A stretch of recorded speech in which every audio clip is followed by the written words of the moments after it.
नमस्कार, मैं हूं आपके साथ आस्था कौशिक। वक्फ संशोधन कानून को लेकर दायर याचिकाओं पर सुप्रीम कोर्ट में आज भी सुनवाई जारी रहेगी। सुप्रीम कोर्ट में आज वक्फ बाय यूजर संपत्तियों पर सुनवाई होगी और साथ ही सुप्रीम कोर्ट के कई सवालों पर केंद्र सरकार जवाब दाखिल करेगी। बुधवार को करीब 2 घंटे चली सुनवाई के दौरान वरिष्ठ वकील कपिल सिब्बल समेत अन्य वकीलों ने इस कानून को असंवैधानिक घोषित करने की मांग की थी।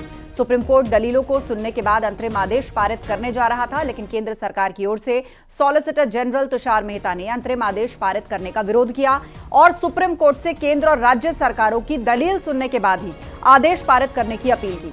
वहीं सुप्रीम कोर्ट ने वक्फ कानून के विरोध में हिंसा जारी जो चल रही है उसको लेकर चिंता भी जताई।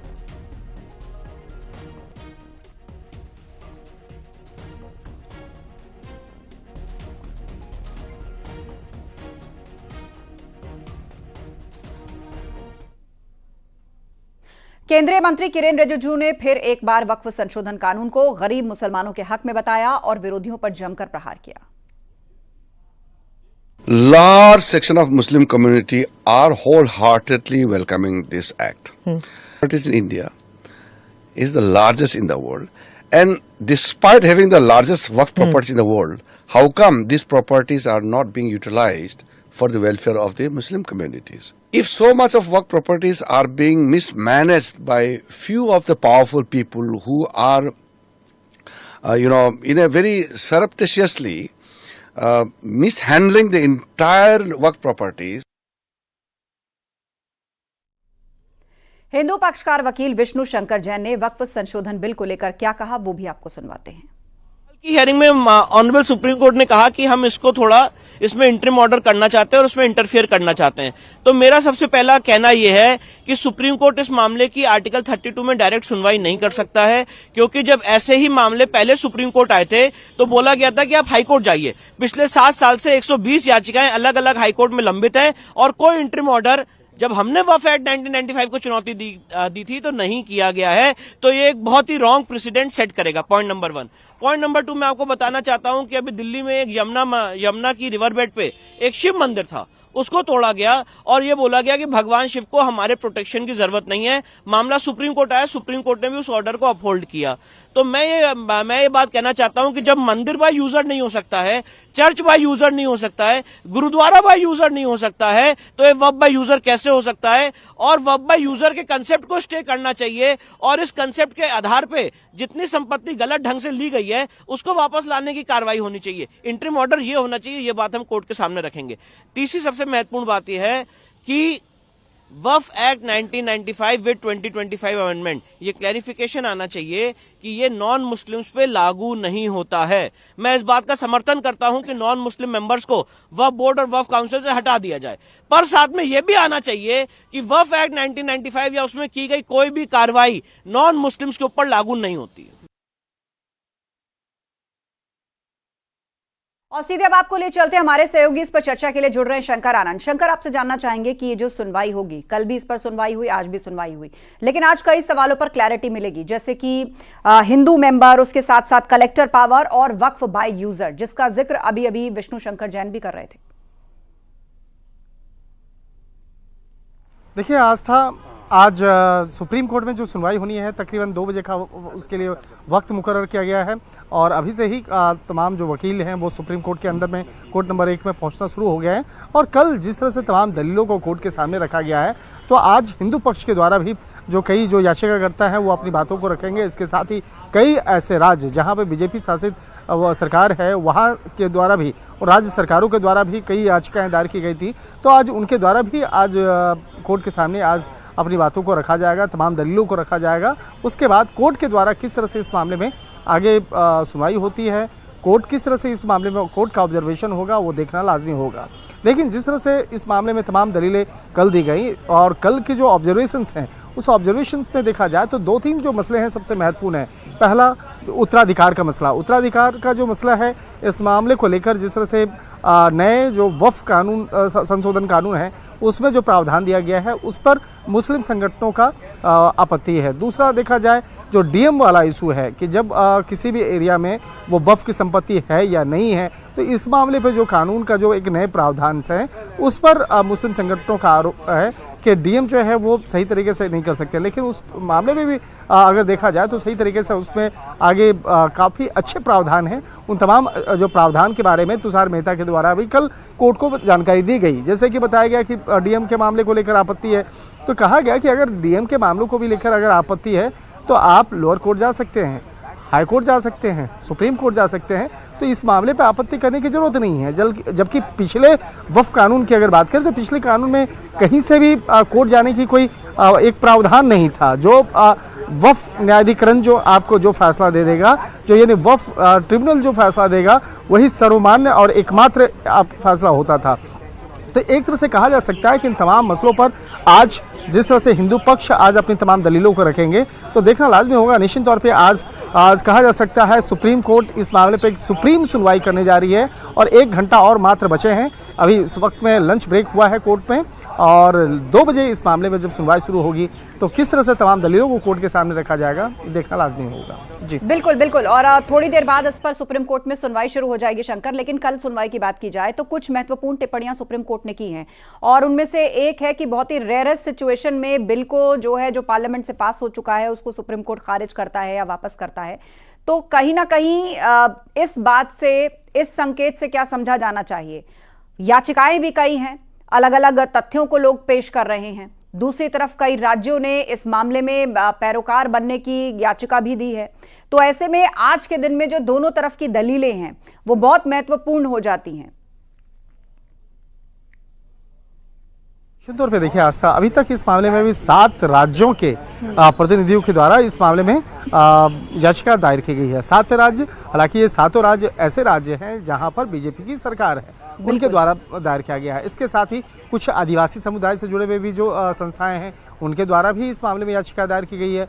तो मुस्लिम पक्ष तो इस कानून के खिलाफ है ही, और इसके साथ मुस्लिम समुदाय के साथ मुस्लिम पक्षकार के साथ साथ कई ऐसे राजनेता भी हैं जो उनकी भी याचिका है जो इस मामले में इस वक्फ संशोधन कानून के खिलाफ याचिका दायर किए हैं, और कई ऐसे भी पक्षकार हैं जो हिंदू पक्षकार हैं। तो उनके द्वारा भी आज जिस तरह से बाकायदा इस मामले पर आज उनकी जो राय है वो आज कोर्ट के सामने रखी जाएगी, उनकी जो दलीलें हैं वो कोर्ट के सामने रखी जाएंगी। तो एक तरह से कहा जा सकता है कि आज हिंदू पक्षकार का जो राय है वो देखना इम्पोर्टेंट होगा, जो किस तरह से कोर्ट में तमाम दलीलों को रखते हैं। और कहा जा सकता है कि आज जो है आज काफ़ी महत्वपूर्ण आज सुनवाई कोर्ट में होना है। तो इन तमाम दलीलों को सुनने के बाद आज कोर्ट किस तरह से इस मामले में अंतरिम एक फैसला बिल्कुल, तो सुनाते हैं। तकरीबन 1 घंटा रह गया है, उसके बाद इस मामले पर सुनवाई होगी। तारीख आप नजर बनाए रखिए। जानकारी के लिए बहुत शुक्रिया शंकर। आगे बढ़ते हैं। श्रीनगर से खबर है जहां अचानक आए तूफान में फंसकर एक शिकारा डल झील में पलट गई और 4 पर्यटक पानी में गिर गए। उन्हें स्थानीय लोगों ने फौरन बचाया। अचानक आए तूफान की वजह से शिकारा ने बैलेंस खो दिया और डल झील में पलट गया। तो आपको तस्वीर दिखा रहे हैं किस तरह एक शिकारा हादसे का शिकार हो गया। श्रीनगर की डल झील से ये तस्वीर, जहां पर सैलानी बड़ी तादाद में आते हैं, यहां पर शिकारा बोट की सैर करते हैं, आनंद लेते हैं, लेकिन यहां तूफान आया। हवाओं का रुख इतना तेज था कि ये शिकारा पलट गई झील के अंदर।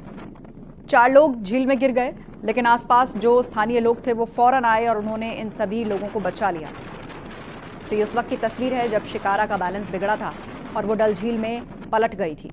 पानी में 4 पर्यटक गिर गए और बताया जा रहा है कि सभी सुरक्षित हैं। स्थानीय लोगों ने वक्त पर आकर उनको बाहर निकालकर उनकी जान बचा ली। मुख्यमंत्री योगी आदित्यनाथ ने लखनऊ में अपने सरकारी आवास पर जनता दर्शन किया। सीएम योगी ने जनता दर्शन में आए दिव्यांगों को छड़ी बांटी और साथ ही जनता दर्शन में आए लोगों की समस्याओं को सुना। मुख्यमंत्री ने अधिकारियों को निर्देश दिया कि हर पीड़ित शख्स की परेशानी पर संवेदनशीलता से ध्यान दें और उसका निस्तारण कराएं।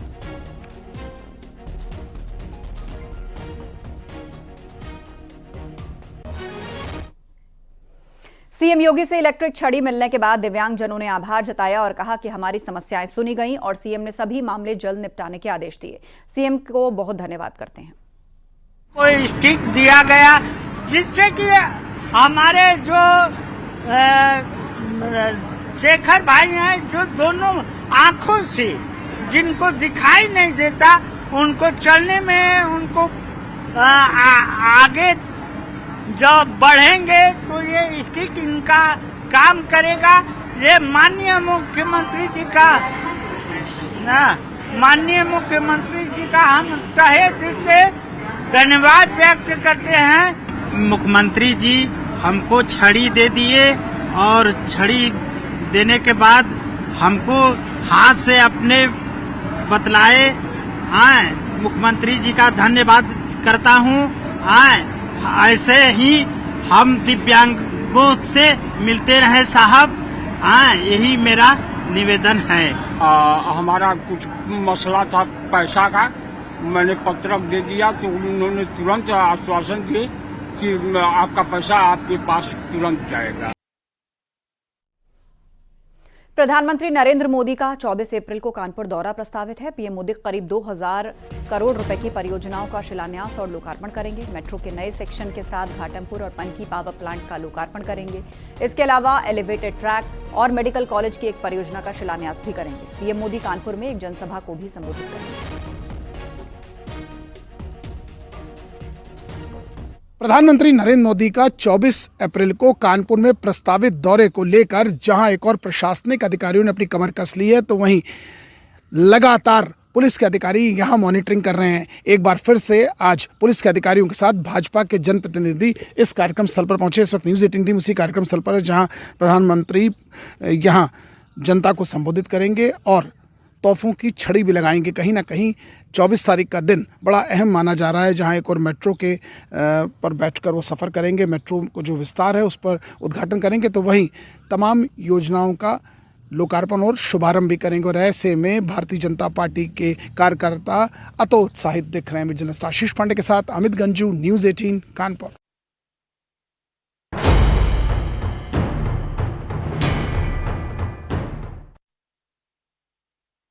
और बरेली से खबर है, मौलाना तौकीर रजा का विवादित बयान सामने आया। वीएचपी और बजरंग दल आतंकी संगठन है, ये कह रहे हैं तौकीर रजा। इन संगठनों पर पाबंदी लगे, जब तक रोक नहीं लगेगी दंगा होता रहेगा। तौकीर रजा ने ये बयानबाजी आरएसएस को लेकर की है, विश्व हिंदू परिषद को लेकर की है और कहा है कि इन संगठनों पर बैन लगना चाहिए और जब तक रोक नहीं लगेगी दंगा होगा। बजरंग दल और वीएचपी आतंकी संगठन है, ये मौलाना तौकीर रजा ने विवादित बयान दिया है। मुझे बड़ा हिंदू समझा जाए और बड़ा हिंदू वो है जो मुसलमान को ज़्यादा सता सकता है, जो ज़्यादा जलील कर सकता है। और विश्व हिंदू परिषद और बजरंग दल जैसे आतंकवादी संगठनों पर जब तक पाबंदी नहीं लगेगी तब तक इस देश में इस किस्म का माहौल बना रहेगा। हर एक की ये कोशिश है कि मुझे बड़ा हिंदू समझा जाए और बड़ा हिंदू वो है जो मुसलमान को ज़्यादा सता सकता है, जो ज़्यादा जलील कर सकता है। और विश्व हिंदू परिषद और बजरंग दल जैसे आतंकवादी संगठनों पर जब तक पाबंदी नहीं लगेगी तब तक इस देश में इस किस्म का माहौल बना रहेगा। मौलाना तौकीर रजा के बयान पर वीएचपी और बीजेपी ने तीखी प्रतिक्रिया दी है। वीएचपी प्रवक्ता विनोद बंसल ने कहा कि कुछ मौलानाओं ने हिंदुओं की सुपारी ले रखी है, ऐसे मौलानाओं पर अब कठोर कार्रवाई का वक्त है। वहीं डिप्टी सीएम ब्रजेश पाठक ने कहा कि उत्तर प्रदेश में सब कुछ कानून के हिसाब से चलता है। कुछ मौलानों ने हिंदुओं के विरुद्ध हमला और देश विरोधी काम करने की जैसे सुपारी ले रखी हो। कहने को तो है मौलाना और काम इनका सिर्फ भड़काना है। उनमें एक बरेली का मौलाना भी है और लगातार ऐसे ही मौलानाओं के भड़काऊ भाषणों के कारण इस्लामिक जिहादी तत्व लगातार हिंदुओं पर हमले कर रहे हैं। अब समय आ गया है इस तरह के सारे मौलानाओं के ऊपर कठोर प्रतिबंध लगाना पड़ेगा, अन्यथा हिंदू समाज को भी अपनी आत्मरक्षा के लिए कुछ कदम उठाने पड़ेंगे। अभी आईएनसी के जो प्रमुख है तौकीर रजा, उन्होंने कहा बजरंग दल और ये जो है आतंकी संगठन है, भाजपा को उन्होंने दंगा वाली। हमारी जिम्मेदारी उत्तर प्रदेश में लाइन ऑर्डर मेंटेन करने को लेकर के है। हर स्थिति में हम कानून व्यवस्था को चुस्त दुरुस्त रखेंगे। डिप्टी सीएम ब्रजेश पाठक ने तौकीर रजा के दिए बयान पर कहा कि उत्तर प्रदेश में कानून का राज है और यहां पर सब कुछ कानून के हिसाब से ही चलता है। उधर बीएसपी अध्यक्ष मायावती ने समाजवादी पार्टी पर निशाना साधा और स्वार्थ की राजनीति करती है सपा, दलितों मुसलमानों को सपा से बचने की उन्होंने अपील की। वोट की खातिर किसी भी हद तक जा सकती है सपा, ये बहन जी मायावती ने कहा।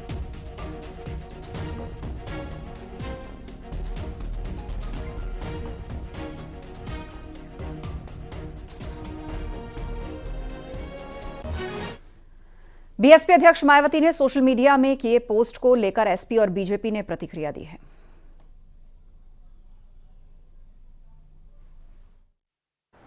बहन जी, आपने पीडीए आंदोलन को कमजोर करने के लिए और भारतीय जनता पार्टी को मजबूत करने के चक्कर में आपने बीएसपी को ही समाप्ति के कगार पर पहुंचा दिया है।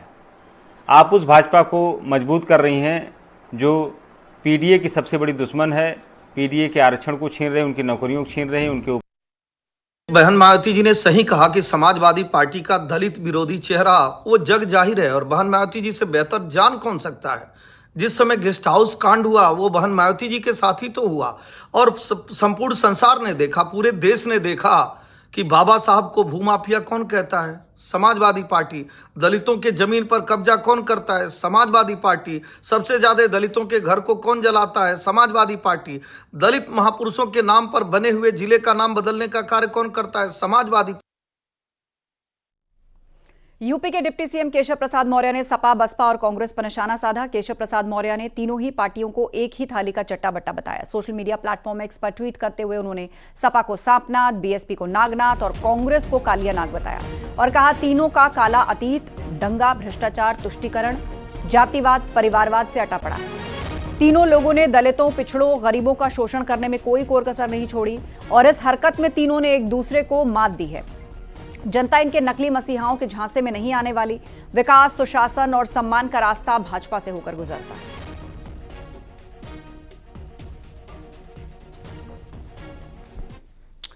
यूपी की राज्यपाल आनंदीबेन पटेल दिल्ली दौरे पर है। राज्यपाल आनंदीबेन पटेल ने पीएम नरेंद्र मोदी और गृह मंत्री अमित शाह से मुलाकात की। यूपी गवर्नर ऑफिस की ओर से इन मुलाकातों को शिष्टाचार भेंट बताया गया है।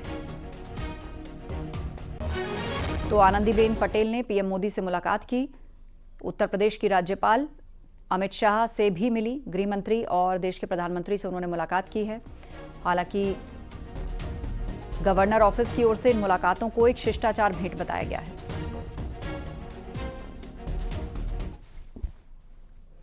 गुरुग्राम लैंड डील मामले में रॉबर्ट वाड्रा से आज भी ईडी पूछताछ कर रही है। रॉबर्ट वाड्रा आज भी अपनी पत्नी और वायनाड से सांसद प्रियंका गांधी वाड्रा के साथ ईडी ऑफिस पहुंचे। रॉबर्ट वाड्रा से 2008 के हरियाणा के गुरुग्राम लैंड डील मामले से जुड़े मनी लॉन्ड्रिंग केस में पूछताछ चल रही है। पिछले 2 दिनों में वाड्रा से 12 घंटे से ज्यादा वक्त तक पूछताछ की गई।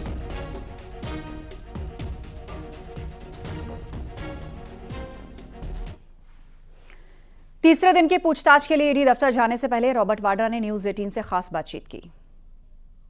बातचीत के लिए रॉबर्ट वाड्रा मौजूद हैं। किस तरीके से सर इन्वेस्टिगेशन जारी है और तीनों मामले पे जो है वो पूछताछ जारी है? मैं यही बोलूँगा कि जब भी समन मिलता है मैं ज़रूर पहुँचता हूँ, क्योंकि मुझे हर चीज़ कानून से भरोसा है और मुझे लग रहा है कि अगर कभी समन आता है तो बिल्कुल अवॉइड नहीं करता हूँ। फुल कोऑपरेशन होता है, जो वो मांगते हैं वो दिया जाता है। और मैंने पहले भी 15 बारी गया हूँ और 2019 में और अब 2025 में भी जा रहा हूँ। पर मुझे यही लग रहा है कि ज़्यादा मैं इंटेरोगेशन के बारे में बता नहीं सकता हूँ, कोई विशेष टिप्पणी नहीं दे सकता हूँ, क्योंकि अंदरूनी उनका तरीका होता है, रिस्पेक्ट करना होता है मुझे उसके बारे में। तो मैं उसके बाद उस विषय में ज़्यादा नहीं बोल सकता हूँ। पर ये कहूँगा कि जितने भी सवाल हैं वो पहले पूछ चुके हैं ये लोग। अब जो केस है वो 2008 का केस है। इतना समय क्यों लिया जा रहा है?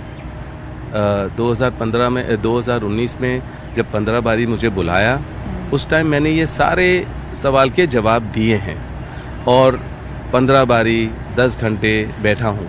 उसी समय दोबारा ये भी ECIR जो सामान था दोबारा बुला लेते, मुझे कोई इतराज़ नहीं थी। उसी टाइम में सारे जवाब, वैसे तो मैंने सारे जवाब दे दिए और दोबारा दे देता, पर ये 7 साल का गैप रखना और उसके बाद उसी दिन बुलाना जिस दिन आप मेरे परिवार को चार्जशीट करते हो, सोनिया जी और राहुल को। तो जो मेरा अनुभव लोगों के बीच में है अभी, उनका यही कहना है ये सारा राजनीतिक तौर तरीका है जो आज सरकार चल रही है, वो दुरुपयोग कर रहे हैं अपनी एजेंसियों का। और इसी मामले में जिसके लिए मुझे समन किया गया है, जिसके जवाब मैं दे रहा हूँ, ये कार्रवाई हो चुकी है हरियाणा में। इसी लैंड के अगेंस्ट सारी कार्रवाई हो चुकी है। खट्टर जी ने खुद मुझे 2 क्लीन चिट दिए, क्योंकि उनको भी लगा है कि कोई गलती इस जो भी ट्रांजैक्शन था उसमें कोई गलती नहीं मिली है, ना हुई है। 2 बारी उन्हीं के सरकार से मुझे क्लीन चिट मिल चुकी है। तो अब फिर से वही चीज़ ढूंढ रहे हैं। पर जितनी बारी आप मेरे को परेशान करोगे या मतलब दबाने की कोशिश करोगे, मुझे लग रहा है कि मैं और मजबूत होता हूँ, मेरी सोच और मजबूत होती है। ये भी अगर मैं बोलूँगा कि हाँ, अब लोग चाहते हैं कि मैं ज़रूर सक्रिय राजनीति में कदम लूँ, तो हमेशा मेरे को इस तरीके की परेशानी झेलनी पड़ेगी, क्योंकि सरकार नहीं चाहती है कि हम और मजबूत हों। ईडी दफ्तर से लंच के लिए बाहर आए Robert Vadra. Gurugram land deal मामले में रॉबर्ट वाड्रा से ईडी की तीसरे दिन पूछताछ हो रही है। आपको बता दें, पूछताछ पर जाने से पहले रॉबर्ट वाड्रा ने न्यूज 18 से बातचीत की थी और कहा था कि वो जांच में पूरा सहयोग कर रहे हैं और लंच के बाद वो फिलहाल दफ्तर से बाहर आए हैं। ईडी दफ्तर से लंच के लिए बाहर आए हैं रॉबर्ट वाड्रा। ईडी दफ्तर से बाहर आए हैं वाड्रा। तीसरे दिन ईडी उनसे पूछताछ कर रही है। गुरुग्राम लैंड डील मामले में रॉबर्ट वाड्रा से तीसरे दिन ये पूछताछ हुई है।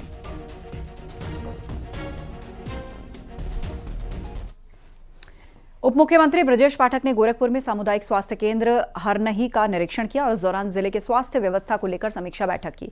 ब्रजेश पाठक ने कहा कि जिले के स्वास्थ्य को बेहतर करने के लिए सरकार लगातार काम कर रही है। आज की समीक्षा बैठक में भी स्वास्थ्य सेवाओं को बेहतर करने के लिए दिशा निर्देश दिए गए।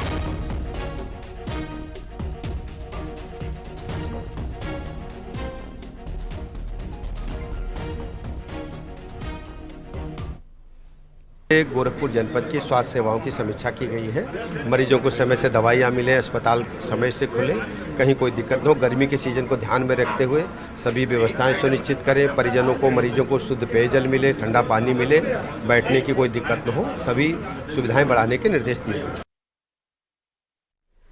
अलीगढ़ में पुलिस ने कुंभ मेले से सुर्खियों में आई हर्षा रिछारिया की पदयात्रा को रोका है। मथुरा के वृंदावन से संभल के लिए युवा पदयात्रा को वो लेकर जा रही थी, लेकिन पुलिस ने उनको रोका। हर्षा रिछारिया सनातन प्रचारक की पदयात्रा रामघाट रोड पर रोकी गई है।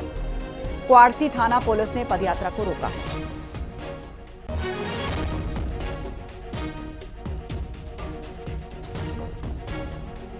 तो हर्षा रिछारिया की पदयात्रा को पुलिस ने रोका है। युवा जोड़ो पदयात्रा वो लेकर के जा रही हैं। संभल तक इस यात्रा को जाना था, लेकिन अलीगढ़ में उनकी यात्रा को फिलहाल पुलिस ने रोका है।